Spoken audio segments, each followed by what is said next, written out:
Donc, écoutez, je vais terminer. Je dis juste quelques mots par rapport à l'interface qu'on va avoir avec le développement durable et l'économie circulaire.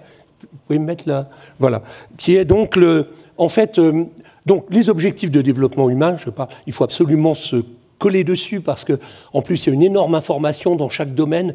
Dans un monde qui est très fracturé, il y a au moins un programme commun à tous les pays du monde, à toutes les ONG et à pratiquement 500 multinationales, tout le CAC 40, SBF 120 dessus, qui sont ces objectifs globaux de développement humain. Je sais bien parce que souvent, vous voyez, on traduit humain durable, il n'y a pas que durable. Vous voyez, jusqu'au 11, ce sont des objectifs de développement humain. Et puis on a un objectif d'interface qui va être développé juste après, qui est sur l'économie circulaire. C'est-à-dire ce que peuvent faire les humains, et notamment les entreprises, pour réduire l'impact de la société sur la nature, à la fois au niveau des matières premières et du CO2. Après, on a trois objectifs de développement durable, le changement climatique, la vie eau et la vie terrestre, et 2 objectifs de gouvernance mondiale, qui sont le principe de la coopération plutôt que de faire seul, et le principe de la paix.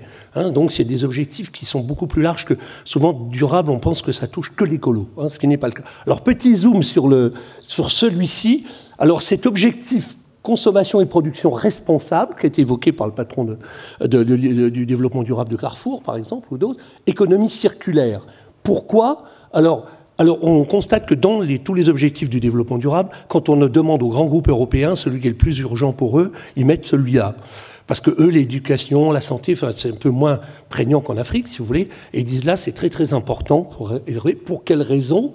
Réduire l'impact sur le réchauffement climatique, sur la consommation des matières premières, sur la pollution et sur les coûts. Aujourd'hui, c'est un objectif, c'est aussi moins coûteux de faire durable. Et c'est un impact immédiat sur le 13, objectif 13, limiter le changement climatique. Alors, un tout petit point que je voulais soulever, parce que ça nous préoccupe en ce moment, quand on regarde les sources de CO2 en France, un tableau qui a été publié hier, pour vous dire, il est pareil.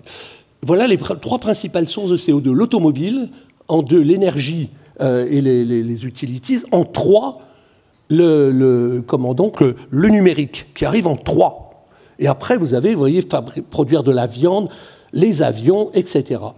Or, alors qu'on baisse dans tous les secteurs, on essaie de maîtriser, pas toujours aussi vite qu'on voudrait, mais ça diminue, l'émission de CO2 du numérique est totalement hors contrôle. Donc je vais juste vous rappeler ça. Idéalement, on se dit « Ah, c'est le cloud ». C'est très beau, on fait, c'est virtuel, et on marque qu'on aimait n'imprimer que si c'est nécessaire. En fait, l'analyse qu'a fait l'ADEME montre que, sauf si vous lisez à une vitesse spectaculaire, et ça revient moins coûteux pour le CO2 de l'imprimer que de le lire en direct. Donc le cloud, c'est ça, c'est bien, ça permet l'immatérialité, mais en fait, le cloud, c'est ça, derrière. C'est-à-dire, c'est 10% de toute la consommation mondiale d'électricité aujourd'hui. Donc, vous voyez, c'est gigantesque. Les data centers, 3, les terminaux, les réseaux, 4. Et ça progresse à une vitesse spectaculaire, puisque si on projette à 2025, on va passer de 4% aujourd'hui à 8,5% de toutes les émissions de gaz à effet de serre. Et il n'y a aujourd'hui aucune action qui est menée contre. Vous voyez, ça a passé l'émission totale de tous les avions, pour vous donner une idée. Alors j'ai mis des chiffres, ils viennent du CNRS. 7 grammes de CO2 pour une recherche sur Google, 19 grammes de CO2 pour un email avec une pièce jointe d'un mégaoctet. Un email envoyé chaque jour par 100 salariés en France égale 1000 km en voiture. Et le pire de tout, c'est la vidéo en ligne, 102 millions de tonnes de CO2. À savoir qu'aujourd'hui, Netflix représente un quart de toutes les émissions de CO2 du web. Parce que en fait, il s'est passé une chose, vous voyez les chiffres, le dernier tube à la mode, Irishman, qui est une série qui vient de sortir il y a 15 jours sur le Netflix, 28 millions d'abonnés l'ont regardé. Et on va sans doute monter aux 40. En fait, on est passé d'un système où, pour arroser pour tous les jardins, il pleuvait sur la France, ça arrosait tous les jardins d'un coup. Ici, on fait pleuvoir 26 millions de fois. Pour arroser son jardin, on fait pleuvoir sur toute la France. C'est-à-dire qu'on a la même énergie. Tout le monde regardait le film à 20h30, si vous voulez. Là, non, 20h32, 20h34, avant, plus tôt, plus tard, avec le même volume. C'est pour l'instant hors contrôle. Plusieurs travaux sont sortis. Le journal Le Temps de Suisse a dit, voilà, est-ce que la consommation de vidéos en streaming va tuer la planète ? Or, ce qui frappe, c'est que surtout, quand on va parler streaming, on va dire surtout lutter contre Netflix, développer notre propre streaming, notre propre plateforme, Disney, sa plateforme, on va passer à 10 plateformes. à aucun moment on évoque l'émission de CO2, parce qu'on parle digital, on parle pas, là on parle pas plastique, on parle pas de choses comme ça. Donc, le débat n'est pas traité aujourd'hui. La vidéo en ligne est quelque chose d'énorme.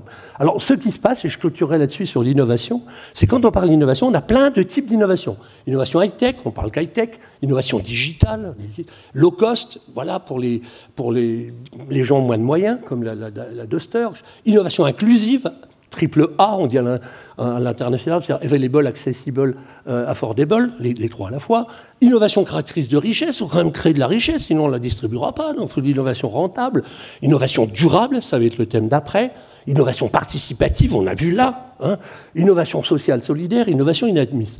Mais une entreprise ne peut pas des innovations dans tous les sens. Or, souvent, quand on est sur un thème, on n'est pas sur l'autre, d'où la nécessité d'innovation intégratrice qui font une innovation totale, inclusive. On intègre le développement durable comme une composante, au même titre que les autres éléments. Or, pour arriver à ce genre d'innovation globalement satisfaisante, économiquement, socialement, et au niveau du développement durable, la seule solution, c'est l'équipe interdisciplinaire, comme on a vu tout à l'heure. Hein. C'est-à-dire des gens qui amènent leur talent, leur connaissance dans leur champ d'activité pour que la combinaison soit la plus efficace qu'il y ait. Sinon, on parle chaque fois de choses... Alors, autant on identifie bien la pollution et la récupération et le recyclage du verre, du plastique, parce qu'on le voit. Autant dans le cloud, aujourd'hui, c'est le total bagarre, et ça devient la source, la principale, parce qu'on croit que c'est immatériel. Voilà, je voulais juste zoomer sur ça.